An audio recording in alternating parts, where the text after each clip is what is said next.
అనుషి గారు, కేంద్రం నుండి నిధులు తేలేకపోయారు, అదేవిధంగా గ్రాంట్ అనేది తెచ్చుకోలేకపోయారు. విశాఖ ఉక్కుకు సంబంధించి 11,000 కోట్లు, అది కూడా అప్పులు కట్టడానికి సరిపోయింది. సో వీళ్ళు చేసింది ఏమీ లేదు, మాటలు అంటే అభివృద్ధి ముసుగులు అరాచకాలు తప్ప ఏం లేదనేది వాళ్ళ వాదనగా ఉంది. మీ మాట ఏంటి? సార్, ముందుగా మీకు ప్యానెల్లో ఉన్న పెద్దలందరికీ అదేవిధంగా ప్రైమ్ నైన్ వీక్షకులకు నమస్కారం. సార్, నేను ఒకటే చెప్తాను సార్, వైసీపీ పార్టీ వాళ్ళని దయచేసి టిష్యూ పేపర్కి ఎక్కువ, టాయిలెట్ పేపర్కి తక్కువ అయిన సాక్షి పత్రిక మాత్రమే చూడడం మానేస్తే నిజాలు తెలుస్తాయి. నిజాలు ఏంటి ఇప్పుడు చెప్తాను సార్. మీ రమేష్ గారు మీ టర్మ్ వచ్చిన తర్వాత అది నిజాలా కాదనేది మీరు ఒకసారి డిస్కస్ చేద్దరుగా. అమరావతి రాజధాని అభివృద్ధి కోసం కేంద్ర ప్రభుత్వం దాదాపుగా 15,000 కోట్లు ప్రత్యేకంగా కేటాయించబడ్డాయి. కేంద్ర ప్రభుత్వం ప్రత్యేకంగా తీసుకొచ్చింది. అదేవిధంగా పోలవరం ప్రాజెక్ట్, మనం జాతీయ ప్రాధాన్యత కలిగిన పోలవరం ప్రాజెక్టుకి ఈరోజు పూర్తిగా నిధులు మంజూరు చేసింది. అదేవిధంగా మనం చూసుకున్నట్లయితే విశాఖపట్నం చెన్నై కారిడార్ ఏదైతే ఉందో, ఇండస్ట్రియల్ కారిడార్, దానికి 5,000 కోట్ల రూపాయలు మంజూరు చేశాయండి. అదేవిధంగా వెనుకబడిన ప్రాంతాల అభివృద్ధి అంటే రాయలసీమ, ప్రకాశం, ఉత్తర కోస్తా ప్రాంతాల అభివృద్ధికి దాదాపుగా 4,000 కోట్ల రూపాయలు మంజూరు చేయడం జరిగింది. ఆరోగ్య మరియు విద్యా రంగాలు ఏవైతే ఉన్నాయో, వైద్య విద్యా సంస్థల అభివృద్ధికి 2,500 కోట్లు ఈ రోజు మనకి కేటాయించబడ్డాయి. అదేవిధంగా గ్రామీణ మరియు పట్టణ గృహ నిర్మాణం, ఇళ్ల నిర్మాణానికి గాను 12,000 కోట్ల రూపాయలు ఈ రోజు మనకి కేటాయించారు. అదేవిధంగా మనం చూసుకున్నట్లయితే పునరుత్పాదక శక్తి ప్రాజెక్టులు ఏవైతే ఉన్నాయో అది 3,500 కోట్ల రూపాయలు మంజూరు చేయించారు. అదేవిధంగా ఇందాక రమేష్ గారు గ్రాంట్లు అన్నారు కదండి, దాని గురించి కూడా మాట్లాడుకుందాం. ఈరోజు 15వ ఆర్థిక సంఘం గ్రాంట్లు ఏవైతే ఉన్నాయో దానికి 2024-2025 సంవత్సరానికి గాను ఆర్థిక సంవత్సరంలో గ్రామ పంచాయతీలు, అదేవిధంగా మండల పరిషత్తులు, జిల్లా పరిషత్తులకు దాదాపు 1,121 కోట్ల రూపాయలు ఈరోజు విడుదలయ్యాయి ఆల్రెడీ. అదేవిధంగా కేంద్ర ప్రాయోజిత పథకాలు ఏవైతే ఉన్నాయో, మునుపటి ప్రభుత్వం నిలిపేసిన పథకాలు ఏవైతే ఉన్నాయో 74 పథకాలని ఈరోజు పునఃప్రారంభించింది కేంద్ర ప్రభుత్వం. ఈ నిధులు ఇవన్నీ ఏమైపోయినాయి అంటారండి? దాని గురించి ఎందుకు మాట్లాడరు? మీకు తెలీదా? లేకపోతే ఈ నిధులన్నీ మీకు కనిపించట్లేదా? దీని గురించి మీ పత్రికలు చెప్పట్లేదా?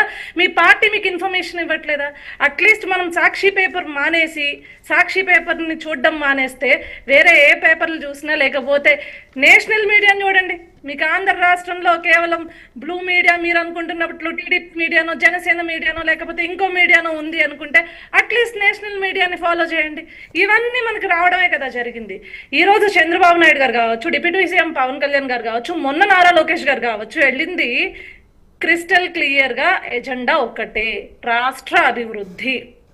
ఈ రోజు అందుకే నిర్భయంగా బయటకు వచ్చి మీడియాని ఫేస్ చేసి, మేము కేంద్ర మంత్రుల్ని, ఏ మంత్రుల్ని కలిసాము, మా డిమాండ్స్ని అడుగుతున్నామో, లేకపోతే మా రాష్ట్రానికి ఏ నిధులను అడుగుతున్నామో, లేకపోతే రాష్ట్రానికి కావాల్సిన అవసరాల గురించి ఏ రకంగా చర్చించామో అని చెప్పేసి ఓపెన్ ఫోరంలోనే డిబేట్ పెడుతున్నాం కదా. ఏ రోజన్నా మీ వైసీపీ పార్టీ పెట్టడం జరిగిందా అండి ఓపెన్ ఫోరంలో డిబేట్? ఏ రోజన్నా కేంద్ర ప్రభుత్వ పెద్దలను కలిసిన తర్వాత జగన్మోహన్ రెడ్డి వచ్చి అనీష్ గారు, స్వయంగా పార్టీ అధినేత మాజీ సీఎం జగన్మోహన్ రెడ్డి గారు మీడియాతో మాట్లాడుతూ 142 హామీలు అంటూ చంద్రబాబు మాట్లాడారు. ఆ హామీలు ఎక్కడ? అదేవిధంగా పింఛన్ మోసం అంటున్నారు, 36,000 ఏదైతే నిరుద్యోగ వృత్తి ఉందో అది మోసం అంటున్నారు, ఆడబిడ్డనిది 18,000 ఎక్కడ? ఇలాంటి క్వశ్చన్స్ అన్ని కూడా ఆయన స్వయంగా వేస్తున్నారు ఇప్పుడున్న కూటమి ప్రభుత్వాన్ని. అంటే ఇప్పుడు కూడా ఆయన ఏవైతే సంక్షేమ పథకాల గురించే మాట్లాడుతున్నారు కానీ అభివృద్ధి గురించి మాట్లాడలే. దీన్ని ఎలా చూస్తారు? నేను అదే అంటున్నాను సార్, జగన్మోహన్ రెడ్డి పందా ఒకటే. మనం ఏంటి అంటే రాష్ట్రానికి కావాల్సిన నిధుల గురించో, లేకపోతే రాష్ట్రాన్ని అభివృద్ధి పదంలో ముందుకు నడపడం గురించో ఆలోచించడు. జగన్మోహన్ రెడ్డి ఏది చేస్తాడు అంటే, మరి ముఖ్యంగా జనాలకి మన దగ్గర ఉన్న డబ్బులు ఏవైతే ఉన్నాయో పంచిపెట్టి వాళ్ళని సోమరపోతులాగా చేద్దాం, అభివృద్ధి ఏముంది రోడ్లు వేయడమా, లేకపోతే వీటిలన్నిటి గురించి అడిగితే తర్వాత చూసుకుందాం. ఎందుకు సార్? పులివెందుల్లో ఏదో అన్నమయ్య డ్యామ్ ఏదైతే ఉందో, అన్నమయ్య డ్యామ్కి సంబంధించి కొట్టుకుపోతే ఆ కడప జిల్లాకే ఒకసారి ఎక్కడికో వెళ్ళి వాళ్ళ వైసీపీ పార్టీ సంబంధించిన కార్యకర్త యువనేత ఎవరో వచ్చి, సార్ ఇది పరిస్థితి, మీరు మా ఎస్సీ ఎస్సీకి సంబంధించిన కార్పొరేషన్ నిధులన్నింటినీ మీరు పక్కదోర పట్టిస్తున్నట్లున్నారు, లేకపోతే మాకు రిలీజ్ అవ్వట్లేదు, దయచేసి మాకు రిలీజ్ చేయండి అంటే ఏమన్నారు సార్ ఆ రోజు? ఎస్సీ కార్పొరేషన్ నిధులు ఎలా రిలీజ్ చేస్తామయ్యా? అమ్మఒడి రిలీజ్ చేశాం కదా, లేకపోతే చేయూత ఇస్తున్నాం కదా, ఇంకా ఎస్సీ కార్పొరేషన్ నిధులను ఎట్లా ఇస్తామో అని అడిగాడు. సో ఒకటే సార్, జగన్మోహన్ రెడ్డికి స్ట్రిక్ట్ ఎజెండా ఒకటి ఏంటంటే, డెఫినెట్లీ అది చేపలు పట్టుకుని రావడం, ఆ చేపలను పంచిపెట్టేయడం, నేను ఇస్తాను రోజు మీరు ఇంట్లో కూర్చోండి అనడం.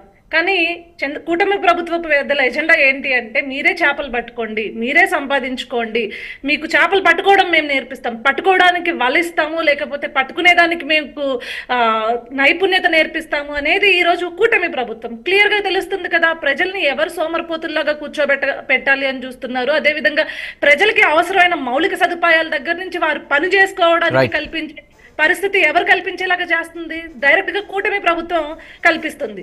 అవన్నీ మానేసి కేవలం సాక్షి పత్రిక లేకపోతే సాక్షి ఛానల్ రుద్దుడు మాత్రం ఇక్కడ దయచేసి వేరే ఏ ఛానల్స్ లోనూ చెప్పకండి. ఎందుకంటే అందరూ కొద్ది గొప్ప చదువుకున్న వాళ్లే.